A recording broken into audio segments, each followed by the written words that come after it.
E aí, na noite de hoje, o Senhor ele trouxe ao nosso coração uma palavra. E eu quero compartilhar com você, convidando você a abrir sua Bíblia no livro de Mateus. Aleluia! Mateus 14. A partir do versículo 22. Um texto, inclusive, bem conhecido. Eu acredito que todo mundo, em algum momento da sua vida, mesmo aquelas pessoas que não se converteram ainda ou são novos convertidos, já ouviram falar dessa história. E eu quero convidar você a ficar de pé e vamos ler a palavra do Senhor. Mateus 14, 22 diz assim: imediatamente após Jesus insistiu com os discípulos para que entrassem no barco e fosse adiante dele para o outro lado, enquanto ele despedia as multidões. Assim que mandou o povo embora, subiu sozinho a um monte para orar. Ao chegar da noite, lá estava ele, só. Todavia, o barco já estava longe, no meio do mar, sendo fustigado pelas ondas, pois o vento era contrário. Na quarta vigília da noite, foi Jesus ter com eles, andando por sobre o mar. Quando os discípulos o viram andando sobre as águas, ficaram aterrorizados e exclamaram: é um fantasma! E gritavam de medo. Mas imediatamente Jesus lhes disse: tende bom ânimo, sou eu, não temais. Ao que Pedro exclamou: Senhor, se és tu, manda-me ir ao teu encontro por sobre as águas. Então Jesus lhe responde: vem. E Pedro, deixando o barco, andou por sobre as águas e foi na direção de Jesus. Todavia, reparando na força do vento, teve medo e começou a afundar. Gritou então: Senhor, salva-me. Jesus estendeu imediatamente a mão, segurou-o e lhe disse: homem de pequena fé, por que duvidaste? Assim que ambos entraram no barco, cessou o vento. Então os que estavam no barco adoraram-no, exclamando: verdadeiramente, tu és o Filho de Deus. Pai, nós te agradecemos por essa palavra, porque cremos que esta é a verdade, Pai. E em nome de Jesus te pedimos que o nosso coração esteja, Pai, preparado para receber aquilo que você tem para nós, os nossos ouvidos atentos e a nossa mente, Pai, cativa a tua palavra. Repreendemos em nome de Jesus todo espírito de cansaço, todo espírito de distração, que porventura queira vir roubar de nós aquilo que você tem para as nossas vidas. Obrigada por tudo, Pai, em nome de Jesus. Queridos, enquanto eu lia esse texto, a primeira coisa que a gente lembra, quem já ouviu alguma ministração em algum outro momento, lembra sempre de como a gente se apega ao fato de Pedro ter andado sobre as águas. Podem sentar. De ter andado sobre as águas. E isso realmente é incrível. Mas nós não podemos nos apegar apenas àquilo que é milagre, aquilo que aos nossos olhos pareceria impossível. Mas precisamos ver algumas outras coisas. Quando a gente pensa no medo que eles tiveram, a gente volta lá para o primeiro versículo que diz... O texto começa assim: imediatamente Jesus insistiu para que entrassem no barco. Imediatamente após o quê? Eles tinham acabado de ver um grande milagre, que foi a multiplicação dos pães. Jesus tinha alimentado milhares de pessoas com a multiplicação dos pães. Então era um momento que estava todo mundo assim, extasiado, por ver o que Jesus tinha feito. Mas aí, às vezes, a gente esquece rápido demais das coisas que Deus faz na vida da gente, diante das circunstâncias. Imagina, você pegar ali do pouco e fazer muito, como Jesus fez, alimentar uma grande multidão. Mas quando se levanta a adversidade, que no caso era a tempestade, o vento contrário, e eu ver algo que os meus olhos não estão acostumados, eu me apavoro e esqueço que Deus é capaz de fazer qualquer coisa. E aí nós não podemos esquecer daquilo que Deus tem feito. Por quê? Porque, infelizmente, esse esquecimento é parte de um processo de incredulidade. Porque a incredulidade, ela tende a nos fazer esquecer os milagres de Deus. Nós passamos a focar muito mais na dificuldade, no problema, naquilo que se levanta, nas pessoas à nossa volta que muitas vezes nos machuca.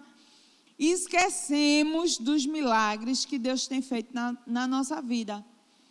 E às vezes a gente fala assim, não, mas não aconteceu nada de extraordinário. Queridos, nós estamos vivos. O fato de eu e você estar aqui já é um grande milagre. Se a gente for olhar para esse período que a gente acabou de passar, e agora, a OMS declarou o fim da pandemia. Se a gente for olhar quantas pessoas perderam a vida, quantas pessoas não morreram, mas continuam até hoje precisando de tratamentos por conta das sequelas que a Covid deixou, nós estamos aqui, de pé, trabalhando, vivendo dia após dia. Isso já é para ser um grande milagre na nossa vida. Mas tem outra coisa que a gente precisa atentar, algumas outras coisas. Não importa onde estejamos, Jesus sempre vai até nós. O barco, ele estava no meio do mar. Jesus estava distante. Mas Jesus observou que o vento era contrário, que os discípulos estavam em meio àquela tempestade ali, e Jesus vai ter com os discípulos. Ele estava orando, ele podia permanecer orando, ele podia ter se transladado e aparecido na outra margem. Podia? Podia. Mas, queridos, era lá que ele era necessário. E muitas vezes a gente se esquece disso, e em momentos de desespero a gente clama, e a gente chora, e a gente grita, e a gente diz, Deus, venha cá, Jesus, me socorra. Queridos, o Senhor, Ele jamais nos abandona. E aí, quando a gente olha para a palavra, a gente vai ver tantos exemplos disso. Porque onde há um cristão que crê no Senhor, que está em dificuldade, que está em perigo, o Senhor se manifesta. A gente viu isso quando os 3 jovens foram jogados na fornalhas. Ele estava lá. No deserto, enquanto o povo estava ali atravessando, a Bíblia diz que o Senhor providenciou uma nuvem para fazer sombra durante o dia e uma coluna de fogo para aquecer o povo no deserto à noite. O Senhor não abandona o seu povo. Quando existe a falta de pão, como aconteceu antes desse evento aqui, aquela multidão que se reunia para ouvir Jesus falar, e já era tarde, e as pessoas com fome, o Senhor se apresentou e fez o milagre acontecer para alimentar aquelas pessoas. Na hora da morte, queridos, o Senhor está presente. Talvez você diga assim, por que Deus não ressuscitou? Nem sempre o milagre que nós precisamos é o de ressurreição. Às vezes é a força, às vezes é o consolo, mas o Senhor, Ele não nos abandona nem na hora da morte. Para Lázaro, Ele apareceu com ressurreição. Mas muitas vezes na minha e na sua vida o que nós precisamos não é que o defunto ressuscite. O que nós precisamos é receber força do alto para ir em frente. É para receber consolo do Espírito Santo na nossa vida, para não desistirmos da caminhada. E aí, outra coisa, outra lição que essa palavra nos traz, é que diante daquilo tudo, os discípulos gritando, apavorados, o Senhor diz assim, tende bom ânimo, sou eu, não tem mais. Queridos, a falta de ânimo gera medo. Sem ânimo, nós desanimamos. Sem ânimo, nós deixamos de crer. E sem ânimo, nós passamos a desistir de viver os propósitos de Deus na nossa vida. Porque quando nós desanimamos, o medo vem dizendo que nós não vamos conseguir, o medo vem dizendo que não vai dar certo, o medo vem dizendo que vai faltar. Mas é o nosso ânimo gerado pela nossa fé em Deus. Porque tem uma grande diferença daquele que tem ânimo para aquele que é animado. Você pode ser um crente animado, querido, que você dá paz a todo mundo que encontra, que sorri, que é alegre, que brinca. Mas você pode ser um crente animado sem ânimo. Que é aquele crente que diante da dificuldade você acha que não vai dar certo. E a primeira coisa que você faz é desistir. Desistir de quê? Muitas vezes é de orar, muitas vezes é de vir para a igreja, muitas vezes é continuar declarando aquilo que a palavra diz ao seu respeito. É desistir de continuar crendo na promessa que o Senhor te fez. Aleluia. E isso, querido, o ânimo ele vem porque nós sabemos em quem nós cremos. Quando nós conhecemos, nós confiamos. E os discípulos conheciam a Jesus. Os discípulos caminhavam com ele. Se nós observarmos, a palavra diz que quando Jesus e Pedro voltam e entram no barco, o vento para. O vento sabia quem era Jesus. Ele sabia que era uma batalha que ele não ganharia. E o vento disse assim: eita, Jesus chegou, vamos embora. E às vezes a gente não crê desse jeito. A gente precisa conhecer mais o nosso Pai. Por quê? Porque na hora da dificuldade, nós vamos saber quem é Ele. Nós vamos entender que Ele pode, que Ele é poderoso para fazer, que não é na força do meu braço. Aleluia. Pedro sabia que podia confiar em Jesus. Pedro não diria para qualquer pessoa: então me chama aí para eu ir andando sobre a água. Ele sabia. Ele já tinha visto com os próprios olhos milagres que o Senhor tinha feito. Então, quando Pedro, ele ousado, diz: é o Senhor, então deixa eu ir também. E nós precisamos ter muito dessa ousadia para avançar diante das dificuldades. O mar ele pode se levantar, a vida pode apresentar a dificuldade que for. Pessoas podem se apresentar como empecilhos para a minha e para a sua vitória. Mas, queridos, nós precisamos continuar confiando no nosso Pai. Aleluia. Nós precisamos permanecer crendo e olhando só para Cristo. Porque a gente já ouviu essa história de Pedro 1 milhão de vezes. E a gente já aprendeu que Pedro só afundou quando ele deixou de olhar para Jesus. E por que é que muitas vezes, mesmo sabendo quem é o nosso Pai, nós preferimos olhar para as dificuldades? E passamos a achar que não vamos conseguir. Passamos a achar que não tem jeito. Por quê? Porque a gente desvia o olhar dele, que é o nosso alvo. Quando a Bíblia coloca Jesus como alvo, é uma analogia e é exatamente o que acontece. Naquelas provas de tiro ao alvo, seja com arma de fogo, seja com arco e flecha, se o atirador ele não estiver com o olhar muito fixado no alvo que ele precisa acertar, ele sai matando todo mundo dos lados. Porque ele vai atirar para todo lugar, menos para o lugar que deveria. Desse jeito é a nossa vida, queridos. E infelizmente, quando nós deixamos de olhar por o alvo, a primeira pessoa que a gente mata é a gente mesmo. Como assim, Adna? A gente vai morrendo espiritualmente. Porque a gente começa a olhar para quem está do lado. A gente começa a achar que fulano não é crente, por que fulano está fazendo isso?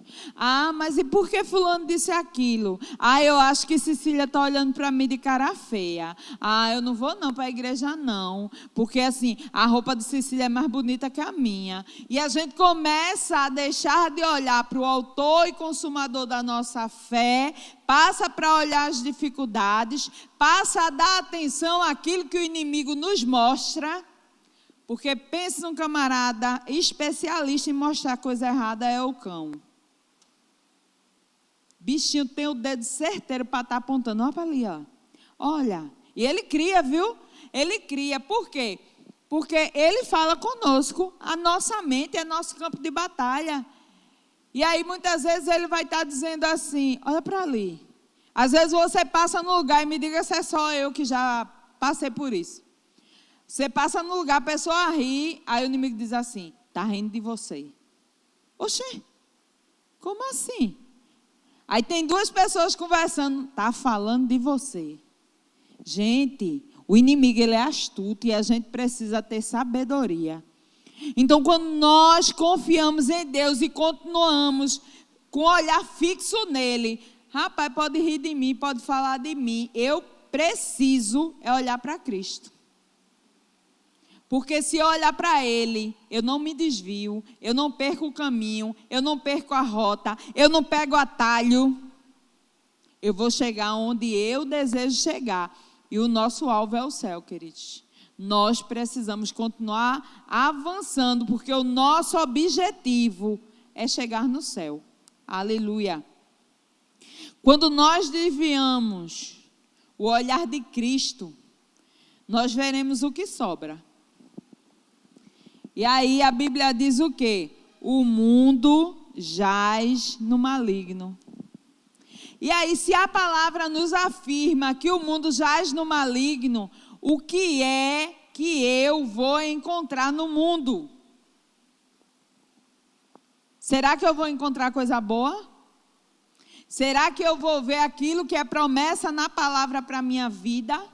Será que eu vou encontrar forças? Será que é no mundo que eu vou encontrar aquilo que me fortalece, aquilo que me anima, aquilo que aumenta a minha fé, aquilo que vai trazer pensamentos honestos, pensamentos impuros? Infelizmente, queridos, a gente vê exatamente o contrário de tudo isso.